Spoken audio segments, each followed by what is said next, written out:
आपने अपनी वाइफ को नहीं बोला कि तुम भी खड़े हो एक बार मेरे साथ पॉलिटिक्स में? अभी तो मेरा शुरुआती है और आगे मैं चाहूंगा कि वो भी वाइफ भी आगे साथ में आए।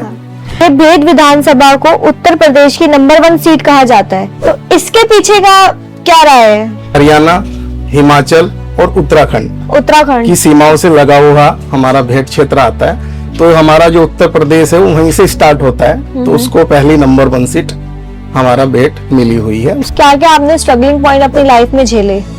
मेरे मन से एक आवाज आई कि मुझे राजनीति में जाना चाहिए। तो समाजवादी पार्टी से जुड़ने के पीछे सबसे बड़ी वजह क्या थी आपकी? पूर्व मुख्यमंत्री और राष्ट्रीय अध्यक्ष अखिलेश भैया जी हैं, उनसे इंस्पायर होकर मैंने समाजवादी पार्टी ज्वाइन किया। क्या ऐसा मैंने सुना है, क्या ऐसा होता भी है कि वोट पाने के लिए नेता लोग मतलब कि क्लाइंट जो अपने वो होते हैं उन्हें पैसा खिला देते हैं, ऐसा होता है क्या? तो इस स्तर पे हम ये चीजें नहीं करते हैं। एकदम फेयर चुनाव होता है, जिसकी जो समझ में आता है लोग वहाँ पे वोट डालते हैं। आपको अखिलेश यादव जी की सबसे कौन सी ऐसी बात जो आपको इतनी प्रभावित करती है? हमारे अखिलेश भैया जी का ये रहा है कि उन्होंने आज तक भी हमने देखा है कि किसी पर कोई भी पर्सनली कीचड़ नहीं उछाला है। सो हेलो एवरीवन, मैं हूं Jennifer Elvis from talk with feel से। मैं आ गई हूं आपके लिए एक और पॉडकास्ट लेके। हमारे इस पॉडकास्ट चैनल पे बहुत से लोग आए, एंटरप्रेन्योर्स आए, एस्ट्रोलॉजर आए, न्यूमरोलॉजिस्ट आए और काफी सारे लोग आए, बिजनेसमैन, एडवोकेट्स भी आए।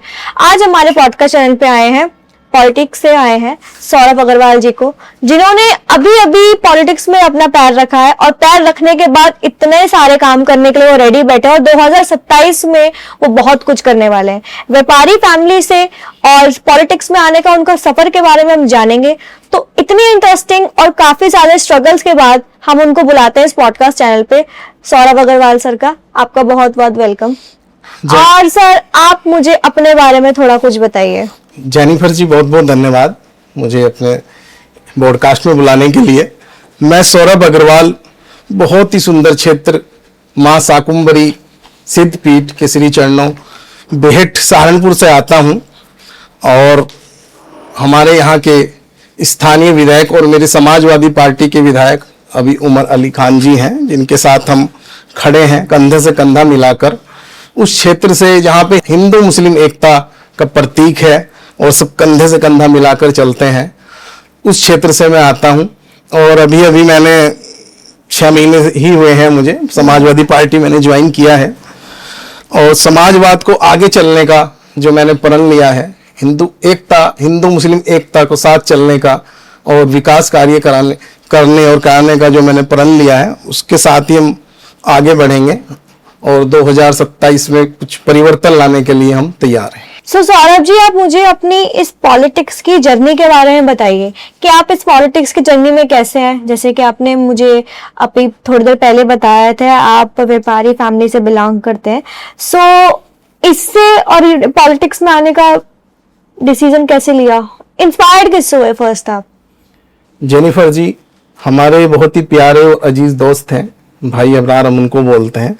तो उनकी राजनीतिक जो भी सफर रहा है, 15 साल से वो राजनीति में है और हमारे व्यापारिक मित्र भी हैं और हमारे एक जो संबंध है एक बहुत अच्छे दोस्त की तरह है। तो उनको देखते हुए, उनके कामों को देखते हुए लोगों के प्रति जो भी सुख दुख में सबके साथ खड़े हैं और इसके साथ साथ हमारे जो वहाँ के विधायक हैं उमर अली खान जी, उनसे इंस्पायर होकर मैंने पार्टी ज्वाइन किया और राजनीति में अपना कदम रखा है। इन 2-3 लोगों की वजह से आप इंस्पायर्ड हुए। इंस्पायर्ड होने के बाद जब आपने अपने फैमिली में बताया तो उनका क्या डिसीजन था आपको लेके? कि वो तो देखो आप तो एक अलग उससे थे ना फील्ड से और आपने बिल्कुल ही अपनी लाइन ही चेंज कर दी। आपने जब अपने घर में बताया तो उनका क्या ओपिनियन था आपको लेकर? थोड़ा सा खट्टा मीठा एक्सपीरियंस रहा है। जो हमारे कुछ लोग हैं पॉलिटिक्स में क्यों गए, और मेरी वाइफ है, उन्होंने काफी साथ दिया इसमें और अभी वो साथ खड़ी है। वो कहते हैं कि आप आगे बढ़ो और अपनी राजनीतिक यात्रा को एक मुकाम तक लेके जाओ, तो उनका काफी साथ रहा है। आपने अपनी वाइफ को नहीं बोला कि तुम भी खड़े हो एक बार मेरे साथ पॉलिटिक्स में? अभी तो मेरा शुरुआती है और आगे मैं चाहूंगा कि वो भी साथ में आए। आप कौन से क्षेत्र से बिलोंग करते हैं? मैं उत्तर प्रदेश के बहुत ही सुंदर और चारों तरफ से पहाड़ों और गंगी से घिरे हुए माता शाकुंभरी देवी सिद्धपीठ के माता श्री चरणों से बेहट क्षेत्र से आता हूँ भेट क्षेत्र से? जी, भेट क्षेत्र से आता हूँ। ये और भेट क्षेत्र अलग नाम नहीं है एकदम ही? नाम है, बस मैं आपको बता दूं कि बेहट एक जो नाम है हिंदू और मुस्लिम एकता का बहुत बड़ा प्रतीक है। अच्छा, इस नाम के पीछे भी कोई मैसेज है लोगों को? अच्छा, तो जो इसमें हम कह रहे हैं कि बेहद, तो जो बेहद है और बेहद प्यार से लोग वहां पे रहते हैं। और हिंदू और जो मुस्लिम वहां पे आबादी मुस्लिम की ज्यादा है, हिंदू थोड़े कम है, पर जो एक साथ जो रहते हैं मतलब एकता बिल्कुल कंधे से कंधा मिलाकर चलते हैं। और माता शाकुंभरी सिद्ध पीठ वहां पे स्थित है। हमारी जो माताएं हैं मतलब हमारी जो सिद्ध पीठ है उसमें से हमारी माता शाकुंभरी देवी आता है, तो उनके श्री चरणों में भेंट स्थित है। जिसको भी जाना होता है माता शाकुंभरी देवी, किसी भी स्टेट से आए या पूरे इंडिया से आए तो भेंट क्षेत्र से ही होके जाता है, तो मैं उस क्षेत्र से आता हूँ। बहुत ही अच्छे और ब्यूटीफुल, और सुनने में भी बहुत अच्छा लग रहा है। भगवान का साक्षात वहां पे स्वरूप है वहां पे। सो मुझे आप ये बताइए, भेट विधानसभा को उत्तर प्रदेश की नंबर 1 सीट कहा जाता है, ठीक है, तो इसके पीछे का क्या राय है आपकी? हमारी जो नंबर 1 सीट है, हमारा जो एक्चुअली जो हमारा भेंट है वो 3 राज्यों से घिरा हुआ है। 3 राज्यों से? जी। कौन कौन से? हरियाणा, हिमाचल और उत्तराखंड उत्तराखंड की सीमाओं से लगा हुआ हमारा भेंट क्षेत्र आता है। तो हमारा जो उत्तर प्रदेश है वो वहीं से स्टार्ट होता है, तो उसको पहली नंबर 1 सीट हमारा भेंट मिली हुई है। उसके बाद बाकी सीट फिर स्टार्ट होती हैं। ओके, तो भेंट की खास बात क्या है? भेंट सबसे पहले तो माता शाकुंभरी, ये तो हमारा सौभाग्य है कि माता शाकुंभरी वहां पे विराजमान है। और वहां से सिर्फ जो मंदिर की दूरी पड़ती है सिर्फ 13 किलोमीटर दूर भेंट से पड़ता है।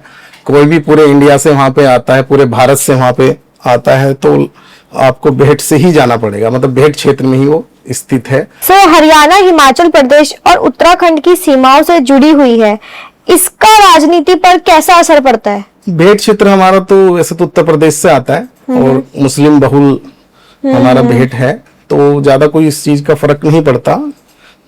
तो उत्तर प्रदेश की पहली जो सीट है वो वहीं से स्टार्ट होती है, और पश्चिमी उत्तर प्रदेश का जो पहला सीट पड़ेगा वो भेंट ही पड़ता है। ओके, सो आपने बताया कि आप एक व्यापारी फैमिली से बिलोंग करते हैं, ठीक है, तो आपका व्यापारी फैमिली से एकदम में पॉलिटिक्स में आप आए, है ना, तो उन सब चीजों को, एक वो बिजनेस हो गया, एक आपकी अलग लाइन हो गई, तो उन चीजों को आपने बैलेंस कैसे करा? क्या क्या आपने स्ट्रगलिंग पॉइंट अपनी लाइफ में झेले, उसके बारे में मुझे बताइए आप। राजनीति में आना एक मेरा व्यक्तिगत फैसला रहा है कि मुझे लगा कि मुझे राजनीति में जाना चाहिए, मतलब मेरे मन से एक आवाज आई कि मुझे राजनीति में जाना चाहिए।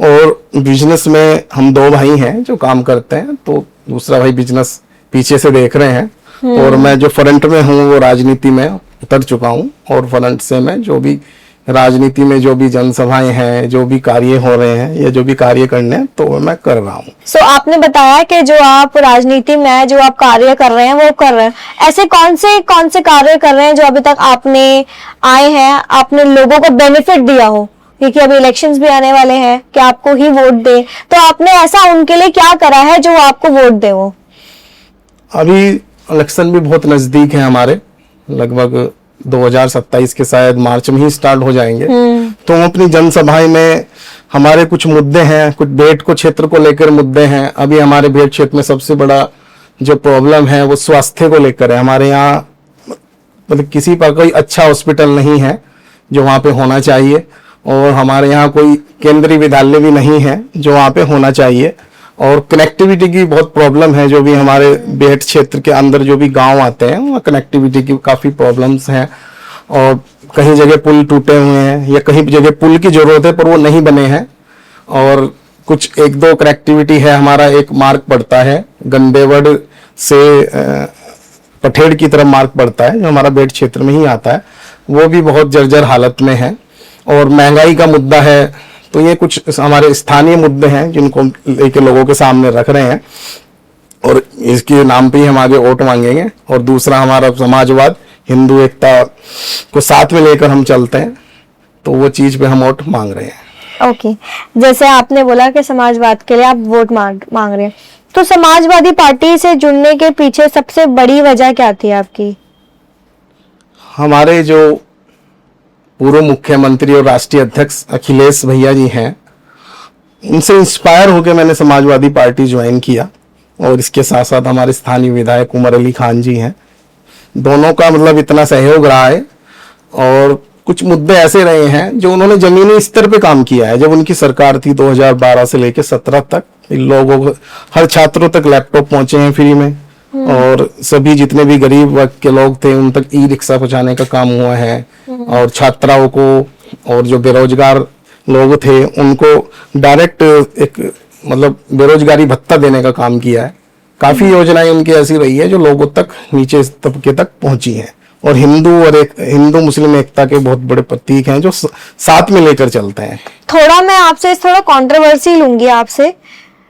क्या ऐसा मैंने सुना है, क्या ऐसा होता भी है कि वोट पाने के लिए नेता लोग मतलब कि क्लाइंट जो अपने वो होते हैं उन्हें पैसा खिला देते हैं, ऐसा होता है क्या?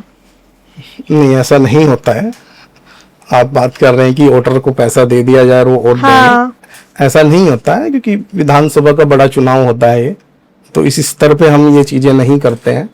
एकदम फेयर चुनाव होता है, जिसकी जो समझ में आता है लोग वहां पे वोट डालते हैं, जिसको जो अच्छा लगता है, जिसने जैसा काम किया है। अभी हमारे यहाँ से जो स्थानीय विधायक जी हैं वो काफी अच्छा काम कर रहे हैं, तो लोगों को पसंद आएगा वो उनको वोट करेंगे, और जिसको जो पसंद आएगा वो वैसे वोट करेगा। तो आपके जो वोटर्स होते हैं कई बार रास्ते में आपसे मिल जाते हैं, तो आपका उनके साथ बिहेव कैसा रहता है? कैसे मिलते हैं आपसे? क्योंकि आपने बताया ना कि आपने उनके लिए बहुत चीजें करी और आगे भी आप करेंगे आने वाले टाइम पे, तो फिर भी एक थैंकफुल तो लगता होगा उसके, जब वो थैंक यू बोलते होंगे तो आपको उनसे ज्यादा आपको कैसे खुशी मिलती होगी? हम बहुत सी जनसभाएं में जाते हैं, काफी लोग मिलते हैं हमें, वहाँ पे अच्छी गैदरिंग होती है, और जब लोग हमसे मिलते हैं सेलिब्रिटी जैसा लगता है, लोग हाथ मिलाते हैं और कैमरे मिलते हैं, तो एक हमें मतलब बहुत अच्छा फील आता है कि लोगों के लिए हमें खड़ा होना चाहिए, और उनके सुख और दुख जो भी है उसमें सारे उनके साथ खड़ा होके उनके साथ रहना चाहिए, और उनकी सारी जो भी प्रॉब्लम्स है वो सोल्व करनी चाहिए। ओके, सो जैसे आपने बात करी अखिलेश यादव जी की, सो आप मुझे बताइए, आपको अखिलेश यादव जी की सबसे कौन सी ऐसी बात जो आपको इतनी प्रभावित करती है? सबसे अच्छी बात ये लगती है उनकी कि राजनीति में आजकल बहुत गंदी राजनीति हो गई है, बहुत ज्यादा। मैंने तभी वो क्वेश्चन आपसे इसलिए लिया। जो भी है वो पर्सनल कमेंट बहुत करते हैं, चाहे वो कितना बड़ा भी हमारे पीएम हो या सीएम हो, सब मतलब एक दूसरे के ऊपर, या जो भी विपक्षी पार्टियां करते हैं। हमारे अखिलेश भैया जी का ये रहा है कि उन्होंने आज तक भी हमने देखा है कि किसी पर कोई भी पर्सनली कीचड़ नहीं उछाला है।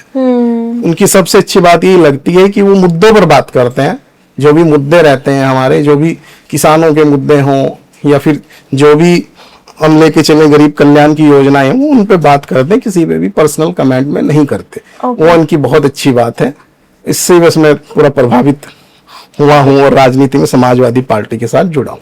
सो आप मुझे एक चीज बताइए कि जैसे आजकल लड़कियां काफी अनसेफ होती रही है ना, रात को मैं देखती हूँ कहीं कहीं पे जाके कुछ इलाकों में कैमरेज होते हैं सेफ्टी के लिए, लड़कियों के लिए नहीं, वैसे भी उनके लिए सेफ्टी के लिए होते हैं। सो आप मुझे बताइए कि आप इसमें क्या बोलना चाहते हैं कि जहां नहीं है वहां लगवाना जरूरी है, या फिर जो चल रहा है वैसे उसको चलने दीजिए?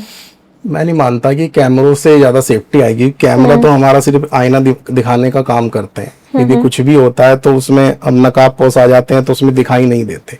यदि हम अपनी बहन बेटियों के लिए करना चाहेंगे तो उनके लिए एक स्पेशल टास्क फोर्स का गठन करें, और वो हर जो भी मेन चौराहे या जहां भी ऐसी घटनाएं होती हो, जहां पे मतलब लड़कियां सेफ ना हो या घटनाएं ऐसा कुछ भी हो, तो वहां पे वो अपनी ड्यूटी दें और लड़कियां वहां पे सेफ रहेंगी।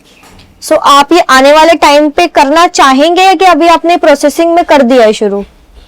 नहीं, अभी तो जब हमारी सरकार बनेगी तो अखिलेश भैया से बात करेंगे कि मतलब इस बारे में आप बात करेंगे, ऐसा कुछ हो, मतलब होना चाहिए सेफ्टी के लिए, तो तभी कुछ हो पाएगा अभी।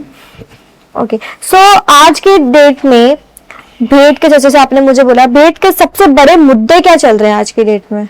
सबसे बड़े मुद्दे भेंट क्षेत्र का, एक तो कनेक्टिविटी की हमें बहुत प्रॉब्लम हो रही है। कहीं जगह हमारे जो गांव है वो कट चुके हैं, क्योंकि क्या होता है कि हमारे भेंट के पास ही हथनीकुंड बैराज लगता है, जहां से पानी छोड़ा जाता है। अच्छा। तो भारी मात्रा में बरसात आने पर वो पानी छोड़ा जाता है, तो भेंट के बहुत सारे इलाकों में घुस जाता है। तो उसका हमें देखना चाहिए कि वो कैसे हम उसको मुद्दे को सोल्व कर सकें। एक हमारा विद्यालय और एक हमारा, हमें वहां पे एक अच्छे लेवल पर एक हॉस्पिटल चाहिए, जो हमें सहारनपुर हमें जिले पे भागना पड़ता है, तो वहां ना जाके बहुत जल्दी उपचार मिल जाए, इसके आकस्मिक जो भी कोई घटना हो तो ये 3-4 मुद्दे ऐसे हैं जो ये इसमें काम होना चाहिए। ओके, तो जैसे आपने अपने एक और मित्र की बात करी थी, उमर अली जी खान की बात की थी, तो मैं उन्हीं से एक आपसे क्वेश्चन ले लेती हूँ कि उमर अली जी खान की जीत के बाद आपको क्या बदलाव देखने को मिला? उमर अली खान अभी हमारे यहाँ के स्थानीय विधायक जी हैं और उनकी जीत के बाद 2022 में वो जीत कर आए थे, तो उन्होंने जितने भी अपनी निधि से जो भी कार्य हो सकते हैं वो उन्होंने कराए हैं वहाँ पे, और काफ़ी काम उन्होंने कराए हैं। जहाँ पे सड़कें ज़्यादा जर्जर थी वो वहाँ पे उन्होंने काम कराए हैं। सरकार से जो भी उनसे हुआ वो भी उन्होंने मुद्दे वहाँ पे सदन में उठाए हैं। तो ये काफ़ी काम उनके कार्यकाल में हुए हैं और आगे भी ऐसे ही 2027 में फिर से वो जीत के आ रहे हैं। अच्छा, तो आगे जो भी काम रह गए हैं वो बिल्कुल होंगे। ओके, सो आप मुझे बताइए, ऑपोजिशन की रफ्तार ना काफी धीमी हो चुकी है, सो आप मुझे बताइए आप इसमें क्या कहना चाहेंगे? भारतीय जनता पार्टी के आगे ओपोजिशन की रफ्तार तो काफी कम हो चुकी है, क्योंकि भारतीय जनता पार्टी है ओपोजिशन को बिल्कुल खत्म कर देती है, जड़ से खत्म कर देती है। और जितने भी उसके बात करें नेताओं की, वो सारे नेता एकदम बीजेपी में ज्वाइन करा देते हैं, तो बाकी फिर ओपोजिशन के पास कुछ बचता ही नहीं है। अब हमने बंगाल चुनाव में देखा कि अधिकतर जो नेता है वो बीजेपी में आ गए और ममता दीदी के पास कुछ नहीं बचा। बस ये है कि हमारे जो नेता हैं भैया अखिलेश जी, भारत की तीसरी पार्टी हैं और सारे विधायक और सारे सांसद बिल्कुल एक साथ अखिलेश भैया के साथ चल रहे हैं। तो हम 2027 के चुनाव में अच्छी टक्कर उनको देंगे।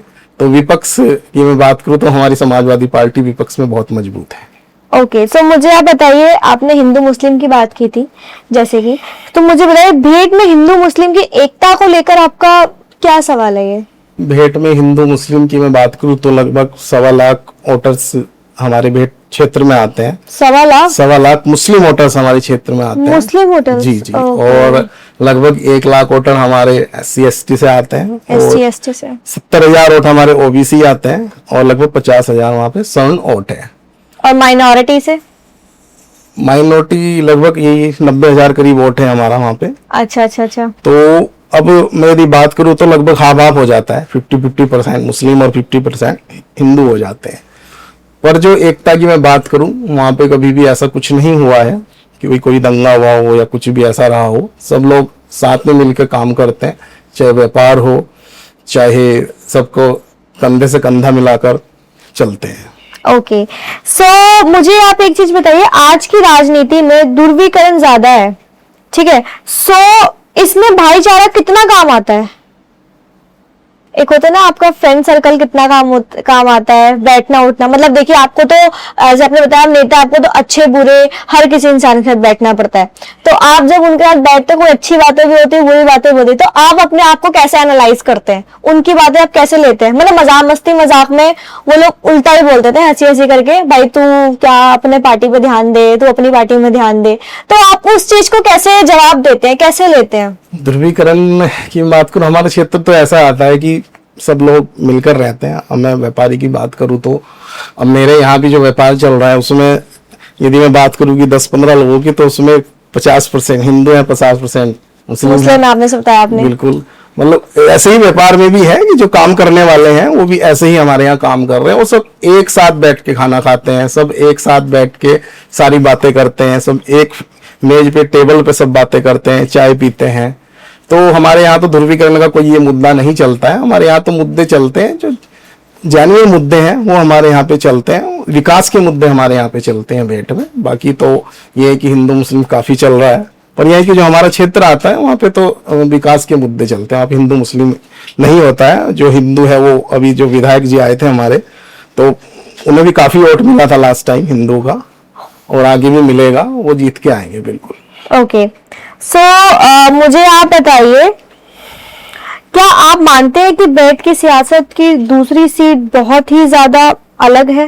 भेंट से अलग, मैं सहारनपुर जिले में भेंट सीट आती है और सहारनपुर जिले में लगभग 7 सीट पड़ती है, और हमारी जो सीट भेंट पड़ती है इसके अलावा वहाँ पे 6 सीट और आती हैं।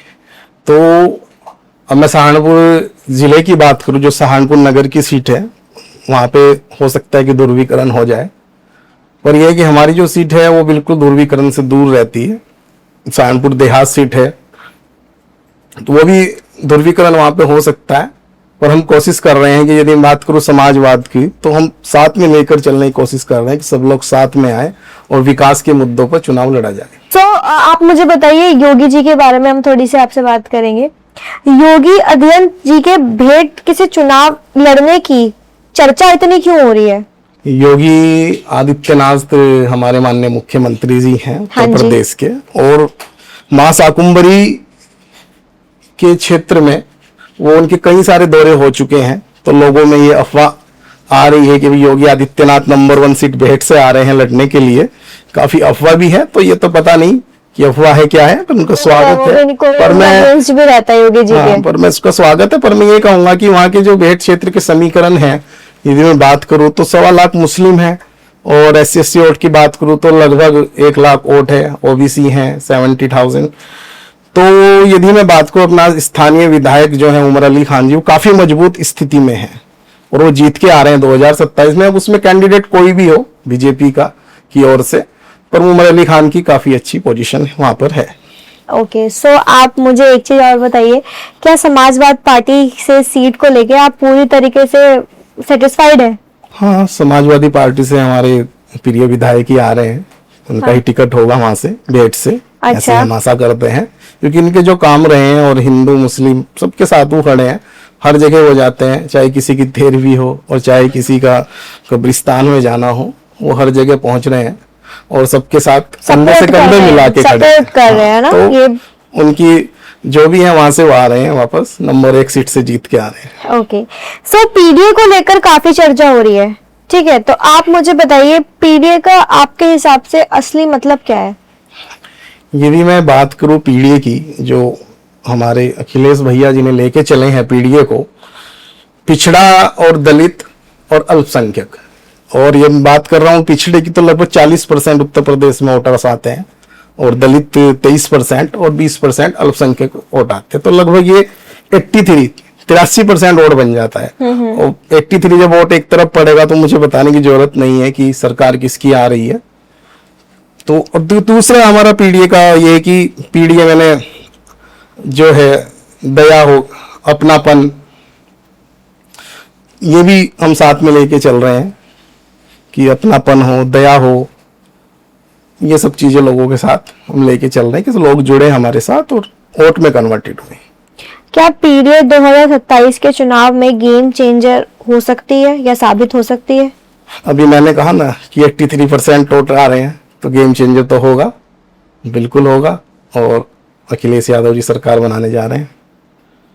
सो आप कभी किसी के अगेंस्ट गए या आपको लगा हो कि ये चीज गलत नहीं हो रही, फिर भी ये चीज क्यों है, ये इंसान इस चीज में क्यों मुद्दे में खड़ा हुआ है, या फिर आपके भी अगेंस्ट में लोग काफी गए होंगे? अभी तो मुझे ज्यादा टाइम नहीं हुआ है राजनीति में, पर यह है कि बहुत लोग अगेंस्ट में आते हैं। मुझे भी लगा कि मैं अग्रवाल समाज से आता हूँ, अधिकतर अग्रवाल समाज जो है वो बीजेपी का सपोर्टर रहा है, तो लोग मुझे भी ऐसे देख रहे हैं समाजवादी पार्टी है, ये बंदा कैसे ज्वाइन किया इसने, कैसे क्या हो गया है, अच्छा। कैसे चला गया इसमें। हाँ। तो एक हीन भावना टाइप, मतलब मैं कह सकता हूँ कि वो लोगों के मन में आ रही है कि समाजवादी पार्टी इसने कैसे ज्वाइन कर लिया अग्रवालों के। पर यह है कि मुझे उनकी नीतियां और अखिलेश भैया का जो भी सपोर्ट है वो अच्छा लगा और मैं समाजवादी पार्टी में आया हूँ। बाकी हेटर तो होते ही हैं, हर जगह होते हैं, आप चाहे अच्छा काम करो और चाहे कैसा भी काम करो, आपको टांग खींचने वाले तो बहुत मिलते हैं। बहुत ही मिलते हैं। तो छोटे व्यापारी हैं, जैसे आपने छोटे व्यापारी हैं, सबसे बड़ी गलती क्या करते हैं आज के टाइम पे? छोटे व्यापारी आज की डेट में बहुत ज्यादा परेशान है। एक तो फंड्स को लेके काफी परेशान है और एक सेल को लेके काफी परेशान है, क्योंकि हमारा जो आजकल ऑनलाइन का चल गया है, अब तो गांव तक भी ऑनलाइन सिस्टम पहुंच गया है, सब घर आ रही है सबकी डिलीवरी।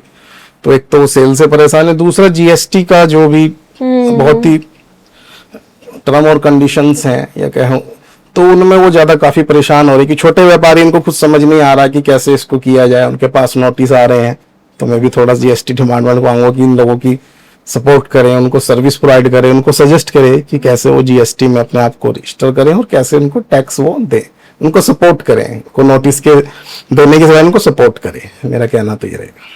सो आप मुझे बताइए, जैसे आपने बताया कि व्यापारियों को आजकल बैंकिंग और फंड की काफी वो है, जीएसटी के बारे में आपने बताया, तो जीएसटी को लेकर व्यापारियों का जो भी मजबूरी है उसको आप हल कैसे कर सकते हैं? इनकेस अगर आपके पास कोई चीज आए तो आप उस चीज को, उनकी प्रॉब्लम सॉल्व कैसे करेंगे? 2027 में जो हमारी सरकार बन जाएगी तो बिल्कुल हम जीएसटी डिपार्टमेंट के साथ अखिलेश भैया से रिक्वेस्ट करेंगे कि उनके साथ बैठे और व्यापारियों की जो भी प्रॉब्लम्स हैं उनको सॉल्व करें, और कुछ भी या कुछ उनके लिए कुछ भी प्रॉब्लम आ रही है तो पहले उनको नोटिस जाए कि आपको ये प्रॉब्लम्स हैं, आप उनका नोटिस का जवाब दें व्यापारी, वो ज्यादा सुटेबल रहेगा उसमें। तो ये मेरी अखिलेश भैया से रही। बाकी फंड्स को लेके भी व्यापारियों के लिए अलग से कुछ फंड्स अरेंजमेंट किए जाएं, जो भी हम योजनाएं चला सकें व्यापारियों के लिए। मैं चाहूंगा कि उनको मैं सब चीजें सजेस्ट करूं व्यापारियों की ओर से। ओके, सो आप मुझे बताइए कि राम मंदिर में अभी चोरी हुई थी, उसकी चर्चाएं बहुत हुई और उसको सबने बहुत हिला दिया है उसके बाद को। आप मुझे बताइए, आप इसमें क्या कहना चाहेंगे? पूरे भारत का एक आस्था का विषय है और भक्तों का जो भी इसमें दान हुआ है और उसमें चोरी होना, तो मैं तो ये समझता हूँ कि भाई आने वाले चुनाव में जिन्होंने भी ये कृत्य किया है और इसका साथ दिया है उनको जनता 2027 में जवाब देगी, और भगवान श्री राम और हमारे प्रभु राम के परम भक्त महाबली हनुमान जी इस कृत्य करने वालों को सजा देंगे। बिल्कुल देंगे, बिल्कुल। सो आप मुझे बताइए, क्या आप मानते हैं कि आस्था के ही करने से लोग अपनी लाइफ में आगे बढ़ सकते हैं?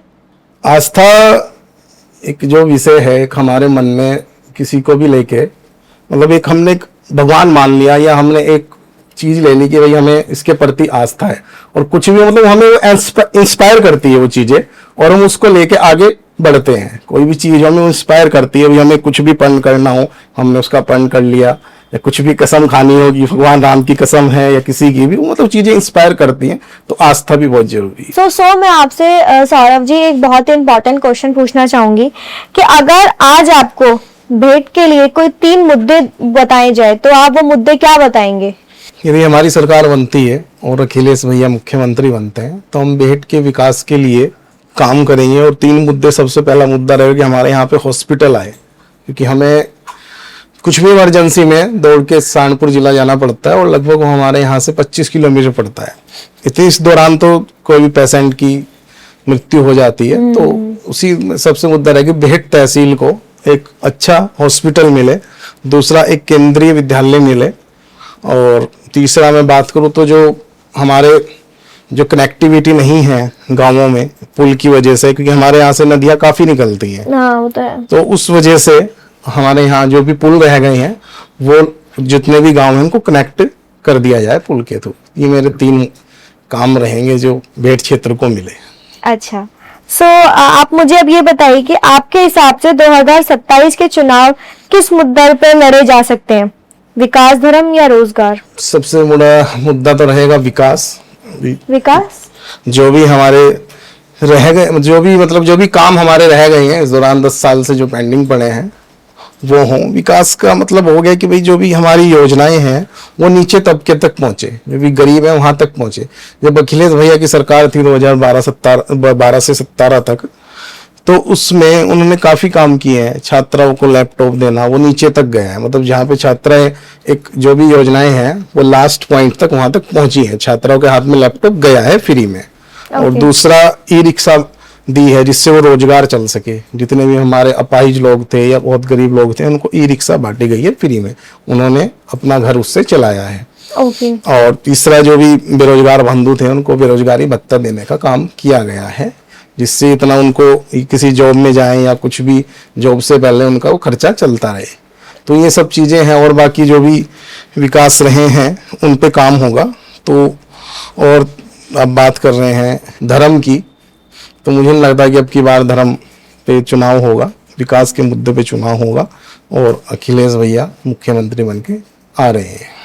ओके, अगर कल अखिलेश यादव जी आपसे पूछे कि भेंट को और मजबूत कैसे करें, तो आप उनके साथ मिलकर या उन्हें क्या सलाह देंगे ताकि वो आपकी भेंट और भी ज्यादा मजबूत हो सके, लोगों के लिए मजबूत हो सके आप लोगों के लिए मजबूत हो सके, क्या बेनिफिट होगा उसमें? अखिलेश भैया मुख्यमंत्री बनते हुए यही रखेंगे कि अपने जो भी भेंट के मुद्दे हैं, लोकल मुद्दे हैं, स्थानीय मुद्दे हैं, वो लोगों तक डायरेक्ट पहुंचे। चाहे वो व्यापारियों का मुद्दा हो, उन्हें जीएसटी में राहत मिले, जीएसटी के जो भी इनके पास नोटिस वगैरह गए हैं व्यापारियों के पास, उनमें उनको राहत मिले। मतलब एक सर्विस की तरह उनको जीएसटी प्रोवाइड कराई जाए, कि एक सर्विस दी जाए जिससे उनको ऐसा ना लगे कि जीएसटी एक भोकाल है। व्यापारियों के लिए मैं यही सजेस्ट करना चाहूँगा। और एक सबसे बड़ा मुद्दा ये रहेगा मेरा कि हमारे यहाँ पे सबसे ज़्यादा पॉपुलर होता है, पॉपुलर की लकड़ी होती है वो हमारे यहाँ सबसे ज़्यादा होती है, और हम उसको लेके जाना पड़ता है सेल करने के लिए, बेचने के लिए बराबर वाले अपने जिले में जो पड़ता है हरियाणा में, यमुनानगर में। तो मैं उनसे मतलब एक डिमांड करूंगा या उनसे बोलूंगा कि हमारे यहाँ पे पॉपुलर की जो भी फैक्ट्री लगाई जाए, और जो हमारे यहाँ के किसान हैं वो जो भी हमारी लकड़ी है वो वहाँ पे बेची जाए, उनको खरीदी जाए। ये मेरा उनसे बहुत बड़ा आग्रह रहेगा भेंट की जनता के लिए, किसानों के लिए, व्यापारियों के लिए, कि वो इसमें काम करेंगे। मैं आपसे आखिरी में एक क्वेश्चन लूंगी कि आने वाले 2027 के चुनाव को आप कैसे देख रहे हैं और इसमें क्या बड़ा बदलाव आने वाला है? 2027 में हम समाजवादी पार्टी 250 प्लस सीटें जीत के आ रही है और हम सरकार बनाने जा रहे हैं। ये 250 सीटें, जैसे आपने 250 सीटें की बात करी, तो ये 250 सीटें कैसे आ रही हैं? देखिए अभी हमारे पास यदि मैं बात करूं एमपी यानी कि जो भी हमारे सांसद हैं, और जो हमारे पास अभी 80 में से 37 सीट हैं, और 37 सीट की मैं बात करूं तो उसमें से मैं यदि लेता हूं कि 5 से 6 विधानसभा सीट भी लेता हूं, और जब उनको मल्टीपल करता हूं तो लगभग 222 सीटें हमारी हो जाती हैं, और बाकी बची 43 सीट हमारे पास जो बचती है तो उसमें से हम जीत के आ रहे हैं। तो हमारा पूरा दावा है कि हम 250 सीटों के साथ जीत के अखिलेश भैया के नेतृत्व में सरकार बनाने जा रहे हैं 2027 में चुनाव। 2027 में जी। आखिर में मैं आपसे एक चीज पूछूंगी कि 2027 के इलेक्शन को लेकर आपके देश की जनता को आप क्या मैसेज देना चाहते हैं? देश की जनता से मेरा ये आग्रह है, समाजवादी पार्टी के साथ आइए, एक समाजवाद को जोड़ के चलेंगे, हिंदू एकता के प्रतीक हमारे अखिलेश भैया के साथ खड़े होंगे, और जो समाजवादी की सोच है कि समाजवाद को हमें आगे बढ़ाना है, उसके साथ आइए और हमसे जुड़िए, और 2027 में हम सब मिलकर एक परिवर्तन लाएंगे। तो मैं आपसे लास्ट में एक ही चीज बोलूंगी कि जितने भी लोग ये पॉडकास्ट देख रहे हैं, जो सुन रहे हैं, आपने देखा कि सौरभ अग्रवाल सर एक व्यापारी फैमिली से निकल के एक पॉलिटिशियंस में आए। पॉलिटिशियंस में आने के बाद उन्होंने अपना योगदान दिया, अपने देश को लेके, अपने क्षेत्र को लेकर उन्होंने आगे बढ़ाया, काफी आगे बढ़ाया, और वो अभी अखिलेश यादव जी के साथ जुड़े हुए हैं और उनको आगे बढ़ाने के लिए पूरी कोशिश कर रहे हैं। तो 2027 में हमको सौरभ अग्रवाल के वहां से बहुत कुछ देखने को मिलने वाला है और बहुत सी चीजें हमारी सॉल्व होने वाली है। तो जैसे कि हम देख रहे हैं कि इलेक्शन हमारे सर पे ही खड़े हैं, तो आप जाइए, उनको साथ दीजिए और उनकी पार्टी को जिताइए। And thank you so much आपको इस मेरे पॉडकास्ट चैनल पे आने के लिए। Thank you so much. Thank you Jennifer, मुझे बुलाने के लिए बहुत बहुत धन्यवाद आपका, और हम सब मिलके 2027 का इंतजार करते हैं और कुछ परिवर्तन लाने का प्रयास करेंगे। Thank you.